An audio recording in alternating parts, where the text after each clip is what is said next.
Tetapi tidak ada yang berani mengambil solusi, mengangkat mereka di sudut jalanan, dimasukkan ke barak, dididik secara militer, diarahkan menjadi anak-anak yang berguna. Kedisiplinan militer adalah harga mati bagi kemajuan bangsa, bukan musuh. Pandangan-pandangan buruk terhadap militer adalah pandangan-pandangan orang yang takut anak-anak Indonesia bangkit, yang takut anak-anak Indonesia mencapai kemajuan. Mereka takut bangsa ini menjadi bangsa kokoh dan tegap. Mereka ingin bangsa Indonesia menjadi bangsa pemabuk yang setiap hari mabuk akan ilmu pengetahuan, yang setiap hari bertengkar di TV, yang setiap hari bertengkar di medsos, sementara hamparan kekayaan alam diambil sama mereka.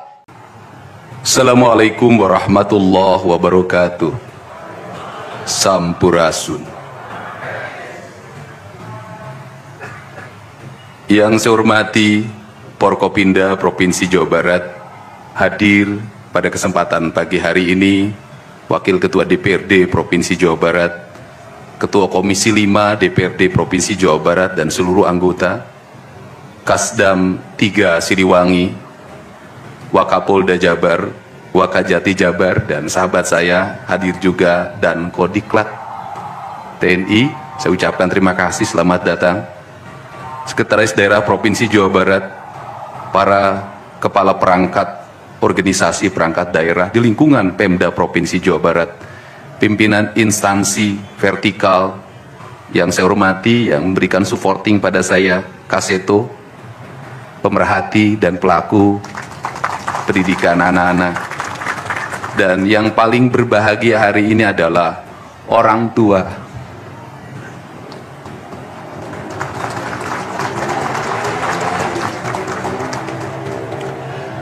Dari 273 anak-anak Jawa Barat yang terjaring di seluruh provinsi Jawa Barat dengan berbagai latar belakang, dengan berbagai kondisi, dengan berbagai keadaan, hari ini sudah tumbuh menjadi anak-anak yang sehat, memiliki visi dan memiliki harapan. Bahkan menurut saya jauh lebih baik dibanding yang tidak mengikuti pendidikan di Dodik, Lembang, Rindam 3 Siliwangi. Saya ucapkan terima kasih buat komandan, wakil komandan, dan para pelatihnya. Yang pertama, hari ini kita bersama-sama memperingati upacara kebangkitan nasional. Saat masyarakat Indonesia, masyarakat Nusantara disadarkan dari ketertutupan telinganya, dari ketertutupan matanya, dari ketertutupan hatinya, dari kebutaan matanya, dari ketulian telinganya, dari kebisuan lidahnya, dan dari ketutupan hatinya, di mana saat itu kita masuk pada sebuah fase kita ternina bobokkan oleh imperialisme kolonialisme yang menghamparkan lapangan pekerjaan, yang menghamparkan perkebunan, yang menghamparkan areal persawahan, yang menghamparkan areal-areal irigasi, yang menghamparkan areal bendungan. Tetapi mereka mengisi gedung sate ini, mereka mengisi gedung-gedung indah dan mewah di seluruh Nusantara. Tetapi gedung-gedung itu hanya memiliki hak mereka untuk melakukan pengelolaan keuangan, untuk melakukan pengelolaan kekuasaan, di mana seluruh hasil kekayaannya dinikmati oleh mereka dan dikirimkan ke negerinya, dan kemudian rakyat Indonesia hanya menjadi kuli dengan gaji yang terbatas, dan beberapa orang Indonesia yang tunduk menjadi kaki tangannya, menikmati sebagian kekuasaannya, bahkan menikmati uang-uang yang seharusnya dibayarkan kepada para pekerja Indonesia yang lapar, yang hitam kelam terbakar, yang disebutnya sebagai rodi. Mereka mengambil hak-hak mereka dan dinikmati oleh mereka yang hari itu berkongsi dengan kolonialisme. Maka kesadaran itu tumbuh, lahirlah gerakan Budi Utomo, lahirlah gerakan Sumpah Pemuda, dan seluruh gerakan itu dimulai dengan sebuah kesadaran dan hilangnya rasa takut pada dirinya bahwa kita adalah pemilik hak dari negeri ini. Hari ini kita disadarkan pada sebuah peristiwa di mana kita sering buta mata kita. Kita sering tuli telinga kita dan kita seling gagu lidah kita ketika anak-anak kita berteriak di jalanan, mengusung sangkur, membawa celurit, saling berkejaran, darah menetes di setiap sudut kota, motor-motor dibakar, orang menjerit penuh rasa ketakutan. Kita hanya bisa diam. Ketika di sudut-sudut kota anak-anak kita menenggak ciu, ketika sudut-sudut kota anak-anak kita makan eksimer, ketika di sudut-sudut kota anak-anak kita makan minuman oplosan, mereka jatuh tersungkur, matanya merah penuh dengan rasa emosi, pulang ngamuk ke orang tuanya, kita hanya bisa diam. Ketika anak-anak kita menghabiskan waktu main game online sampai jam 4 pagi, tidak masuk sekolah, di rumah ngamuk, mengancam orang tuanya dengan pisau, menusuk kakeknya dengan sangkur, kita hanya bisa diam. Proses kita hanya dua, pidana dan penjarakan dalam penjara anak. Tetapi kita tidak pernah menyadari bahwa seluruh lorong-lorong kegelisahan mereka, seluruh hiruk pikuk jalanan tak membuat mereka nyaman. Sudut-sudut rumah menjadi neraka bagi kehidupan mereka.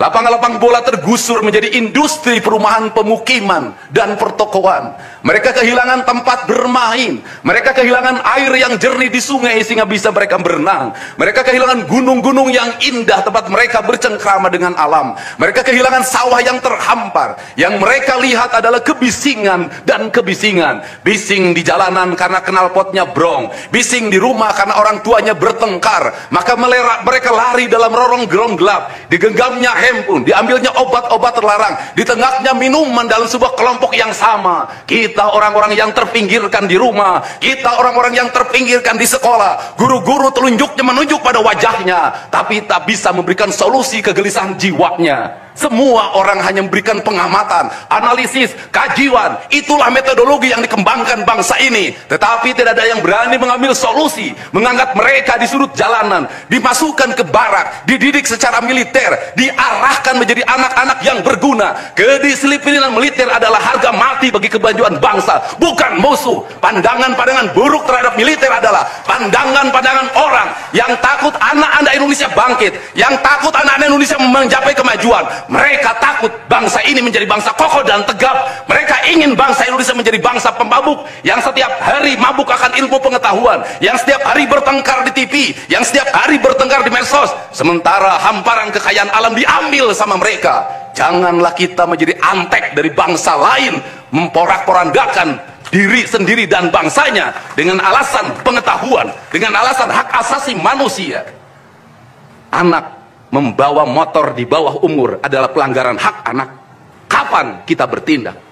Dan selama ini kita membiarkan anak-anak nonton film tanpa didampingi oleh orang tua. Itu adalah pelanggaran anak, dan kita tidak pernah bertindak. Anak-anak di bawah umur merokok, minum minuman keras, itu adalah pelanggaran hak anak. Semuanya kita berdiam. Anak-anak main game online, nonton tayangan-tayangan dewasa lewat media sosial, kita berdiam. Negeri ini akan hancur manakala semua orang berdiam. Maka orang yang memegang kekuasaan harus menggunakan tangannya untuk merubah seluruh kemunkaran ini menjadi sebuah kebajikan. Kalau kita berkomitmen pada bangsa ini, problem anak-anak kita adalah mengkonsumsi tayangan yang bukan haknya di media sosial. Maka saya meminta peraturan pemerintah yang mengatur tentang itu segera dilaksanakan. Anak-anak di bawah umur tidak boleh mengakses media sosial yang bukan haknya.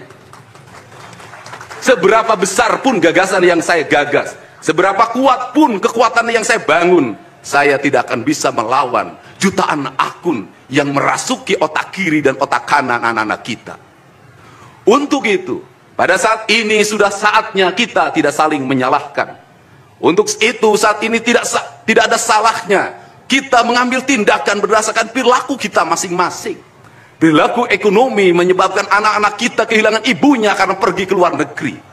Perilaku ekonomi mengakibatkan anak-anak kita tidak pernah bertemu dengan ibu dan bapaknya karena mereka mencari rejeki.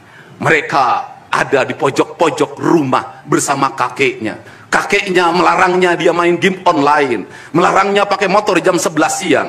Maka pisau dapur terhunus dan ditusuk seseorang kakek oleh cucu yang disayanginya. kerangka pijak seperti ini harus dibangkitkan oleh kita. Semangat militer, bukan militerisasi.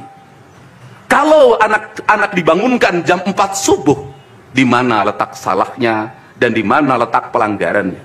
Kalau anak-anak dibangunkan kemudian disuruh membereskan tempat tidur, apa salahnya dan apa pelanggaran hak anaknya? Kalau anak-anak disuruh sholat subuh, apa pelanggaran haknya? Kalau anak-anak mengikuti kuliah subuh, apa pelanggaran anaknya? Kalau anak-anak disuruh ngantri kemudian makan pagi, sarapan pagi dengan telur, dengan nasi, dengan pisang dan minum susu, di mana letak salahnya? Kalau anak-anak kemudian disuruh belajar, dan saat belajar duduknya bersikap memandang ke arah gurunya, memandang mata gurunya, agar terjadi transformasi energi antara guru dengan muridnya, yang hari ini dihilangkan dengan digitalisasi, menghilangkan ruh spiritual konsepsi pendidikan kita, diganti dengan konsep pendidikan digital yang tidak lagi melahirkan hubungan emosional guru dan murid. Akhirnya murid-murid tidak menghormati guru-gurunya karena guru lupa mengekspresikan nilai-nilai spiritual dalam dirinya pada murid dalam ruangan yang hening, diganti dengan papan belajar digital. Di mana letak salahnya? Kalau anak-anak itu diajarkan makan siang, makan siangnya tertib, berantri, berdoa sebelum makan, di mana letak salahnya? Kalau anak-anaknya sore hari diajarkan bola voli, sepak bola, latihan baris berbaris, di mana letak salahnya? Kalau sore hari anak-anak disuruh masuk ke masjid, mengikuti pengajian, di mana letak salahnya? Kalau setelah itu mereka makan malam, dan makan malam ditandai dengan berdoa, di mana letak salahnya? Kalau mereka jam 9 disuruh masuk barak, disuruh masuk ruang tidur, dan disuruh tidur, di mana letak salahnya? Justru hak-hak anak terdapat di barak pendidikan TNI, dan hak itu tidak mereka dapatkan di rumah-rumah. Di rumah-rumah anak-anak tidak bisa tidur malam. Mereka rata-rata tidurnya jam 4, jam 1 malam, jam 2 malam. Di rumah mereka tidak mendapat makanan yang bergizi karena serba fast food. Di rumah mereka tidak mendapatkan kasih sayang. Di jalanan mereka balapan. Mereka tidak mendapatkan ruang hidup tanpa gadget dalam setiap hari. Saya katakan, justru lingkungan kita hari ini, rumah, halaman rumah, kadang sekolah, kadang jalanan, bukan lagi tempat yang ramah untuk anak-anak Indonesia. Untuk itu apa kebijakan yang harus kita lakukan? Kebijakan yang harus kita lakukan adalah mindset pembangunan dirubah. Ekonomi bukan segalanya. Itu penting. Tetapi ekonomi tidak boleh membunuh ruang-ruang publik di mana orang mendapat ruang bercengkrama. Desain rumah harus dikembalikan pada desain yang membuat jendela, membuat ruang untuk ibu dan bapaknya berkumpul. Halaman rumah harus tersedia di setiap kampung, jangan dihabiskan untuk bangunan. Karena anak-anak ingin bermain di halaman. Lapangan bola di setiap desa harus ada. Karena apa? Karena mereka terus berinteraksi olahraga. Sungai-sungai harus dijernihkan. Karena anak-anak orang miskin tidak bisa berenang di kolam renang yang berbayar. Mereka harus berenang di sungai-sungai yang jernih. Gunung-gunung harus dihijaukan. Karena anak kita perlu hiking dan traveling dalam setiap waktu. Anak-anak kita perlu berinteraksi dengan semesta. Lampu-lampu kadang sebulan sekali harus dimatikan. Agar anak kita bisa menatap langit, melihat bulan dan bintang. Bahwa dia adalah bagian dari cakrawala yang indah. Negeri ini sudah sesak dengan uang di kepalanya. Yang akhirnya apa? Pendidikan hanya menjadi ucapan dan tingkatan S1, S2, dan S3. Tapi pendidikan lupa ada nilai esensial yang harus dihidupkan dalam relung hati manusia. Pendidikan Indonesia adalah mewujudkan manusia Indonesia seutuhnya. Mewujudkan manusia Indonesia seutuhnya. Dalam falsafah Sunda disebutnya Pancawaluya. Cager, bager, bener, pinter, singer. Itulah falsafah pendidikan asasi. Maka falsafah pendidikan asasi dalam kaidah Sunda disebutnya kalimatnya begini. Kaung mabur sarulukna sama kelengiten pandana. Ciamis tinggal paitna, Ciherang tinggal kiruhna. Resi lengiten ajina pandita ilang komara. Kaduruku hawa nafsuna. Bangkong di kongkorong kujang. Kacai mawacameti. Saya hanya falsafah ini. Apa itu bangkong di congkorong kujang? Kujang adalah senjata. Bagi orang Sunda adalah sebuah kehormatan diri. Kujang. Tetapi kujang tidak bisa dikongkorongkan pada bangkong. Kalau bangkong dikongkorongkan oleh kujang, bangkong itu anak-anak di bawah umur. Kalau dia dikongkorongkan oleh kujang, kujang itu tak bermakna, dan bangkong itu mati, tak mampu membawa kujang.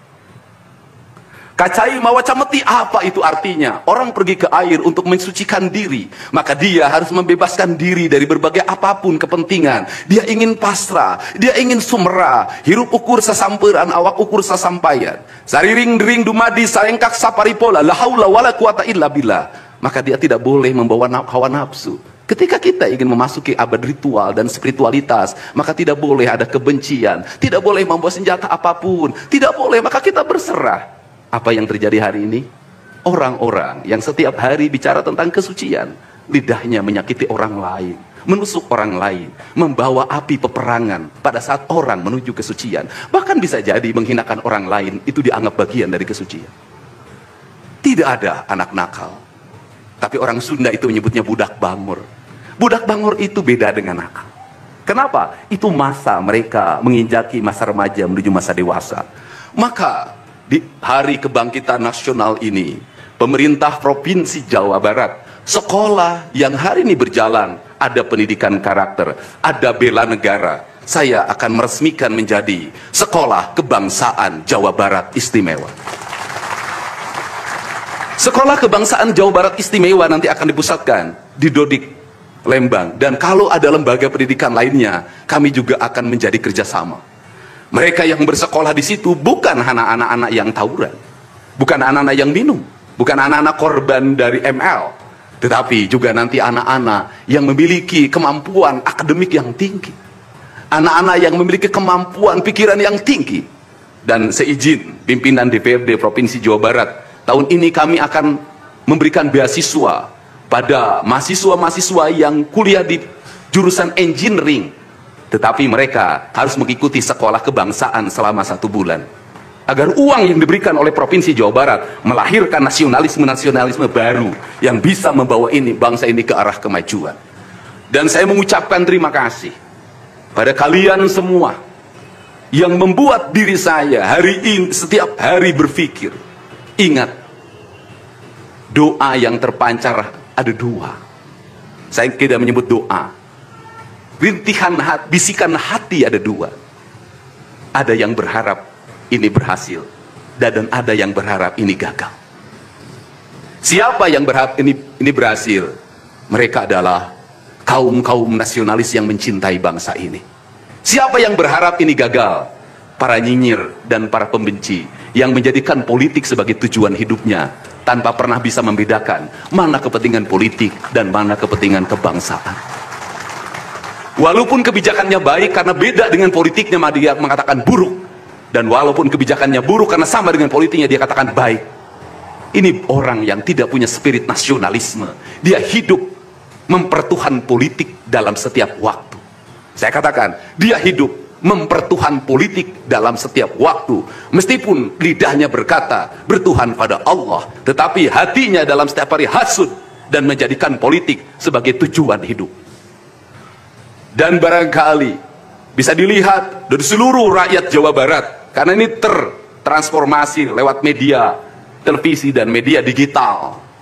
Yang menjadi petugas upacara hari ini bukan pasukan paskibraka yang biasa kita pakai, tapi mereka adalah peserta didik sekolah kebangsaan Dodik, Lembang, Rindam 3, Siliwangi. Waktunya tidak lama, hanya 18 hari, tapi bisa dibentuk. Pertanyaannya adalah, di sekolah mereka bisa dibentuk seperti ini?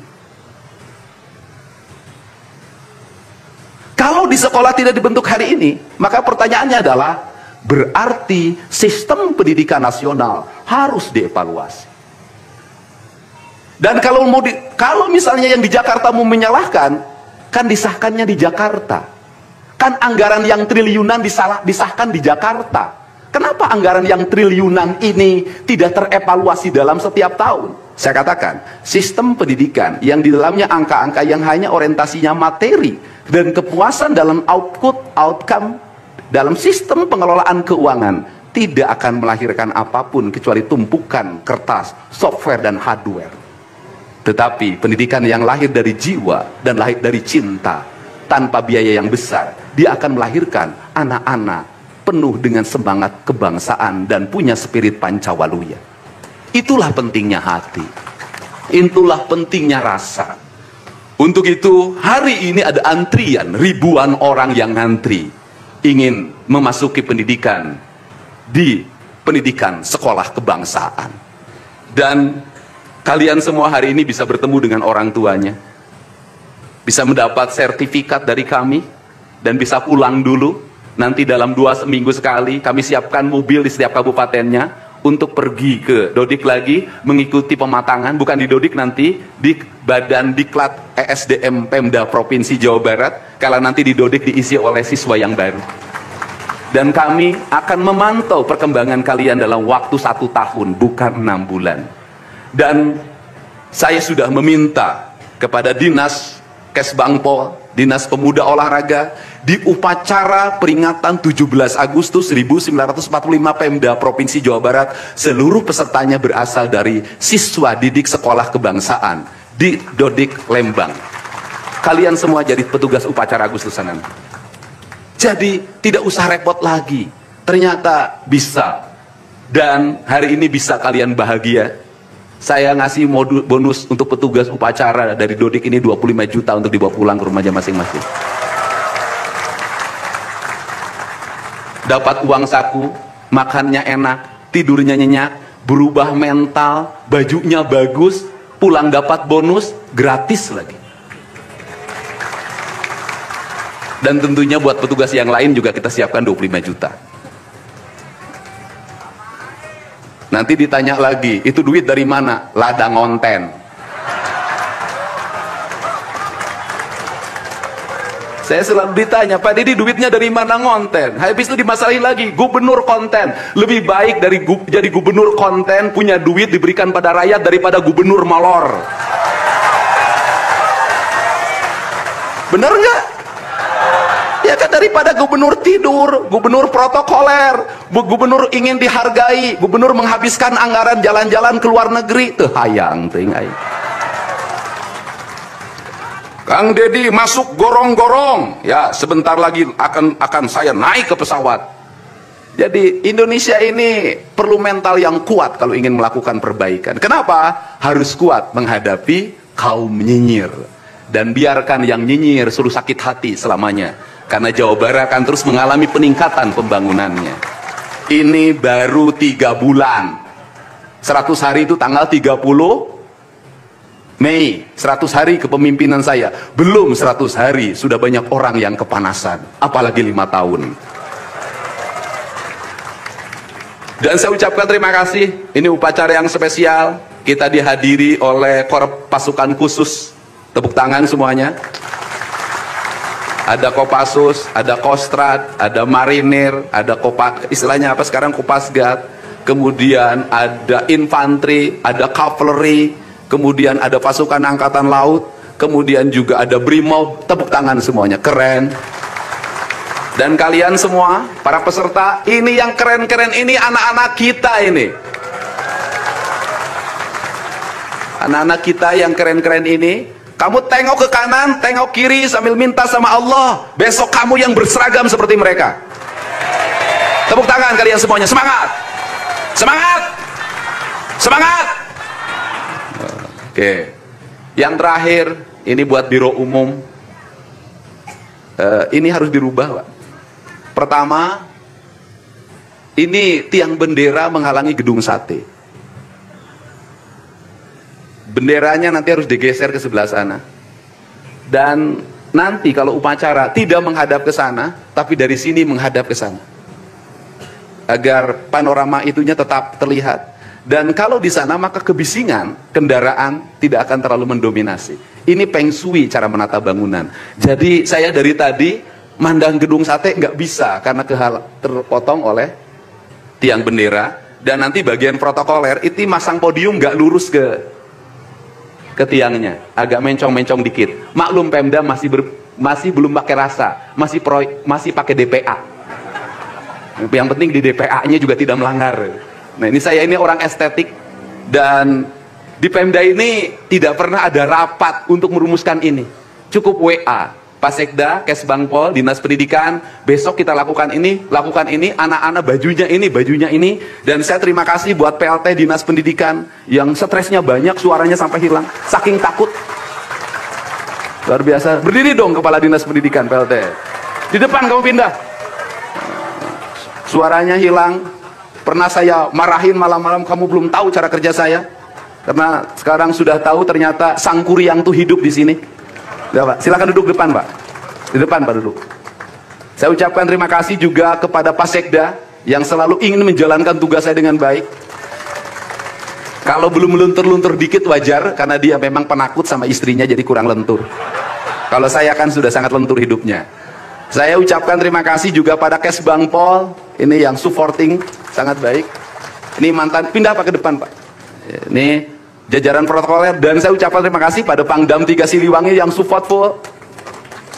Terima kasih. Kemudian Pangkostrat yang di Purwakarta juga melaksanakan dan berbagai divisi. Kemudian Komandan Dodik Rindam. Terima kasih. Saya ucapkan terima kasih, badannya terima kasih. Saya ngasih bonus buat pelatihnya 50 juta. Saya ini urusan rasa, Bu. Orang tuanya itu jangan hanya bertepuk tangan. Mohon maaf, ada terpanggil dalam jiwanya. Anak-anak saya kok bisa hebat begini ya? Dari rumah itu bawa bakakan. Mohon maaf, ini cermin manusia-manusia Sunda yang punya welas asih, yang punya timbal balik. Anak saya dididik, bukan saya minta bakakak, bukan. Bukan saya minta opak, tumpeng, bukan. Penuh dengan welas asih, dengan cinta. Mudah-mudahan bakakak yang dibuat menjadi jalan bagi si Ujang menjadi orang hebat. Kenapa orang tua dulu melahirkan anak-anak hebat? Karena cinta rasa, bukan gratifikasi. Dia kenaikan kelas tidak bawa uang, dia bawa tumpeng buat gurunya, dia bawa bakakak buat gurunya, karena gurunya telah mendidik anak-anaknya dengan baik. Itu cinta, itu rasa, bukan gratifikasi. Kami berbuat baik pada orang tuanya, tapi orang tuanya juga harus punya rasa dan punya cinta demi anak-anaknya. Saya pengalaman ibu saya dulu selalu berpuasa ketika saya punya hajat, punya lagi ujian, lagi kenaikan kelas, menghadapi kesulitan, ibu saya dan bapak saya pasti berpuasa buat saya. Saya minta ibu dan bapak, coba rajinlah berpuasa bagi anak-anaknya. Bisa jadi, mohon maaf, bisa jadi anak-anaknya seperti ini, rasa orang tuanya yang harus diperbaiki. Bukan kesalahan anaknya, tetapi rasa dan cinta orang tuanya juga harus dibenahi. Hidup itu alam, Pak, interaksi. Buktinya sama tentara nurut, sama ibu nggak nurut, sama bapak nggak nurut. Nah ini, makanya untuk itu, dari sekarang, mari bangun cinta negeri ini, karena negeri ini adalah negeri Siliwangi, negeri Silih Asa, negeri Silih Asi, negeri Silih Asu, negeri Sigilih Pikanyaa. Bagi mereka yang tidak ngerti Siliwangi, tidak tahu makna Siliwangi, tidak pernah berkontemplasi dengan Siliwangi, jangan coba-coba Anda berbuat tidak baik terhadap tanah Siliwangi. Saya sampaikan itu, kaluhur tesirungan kehandap te akaran. Ini saya ucapkan terima kasih seluruh pasukan, saya ucapkan terima kasih buat Panglima TNI, Kepala Staf Angkatan Darat, Angkatan Laut, dan Angkatan Udara, Pangdam 3 Silo, dan seluruh jajaran. Semua terima kasih. Hari ini adalah hari bangkitnya kita. Hari ini adalah hari kemajuannya kita. Dan kita mulai seluruh perubahan ini dari tanah kita, tanah Sunda, tanah Siliwangi. Wallahu muwaffiq ila aqwamit thoriq. Assalamualaikum warahmatullahi wabarakatuh. Sampurasun. Siap!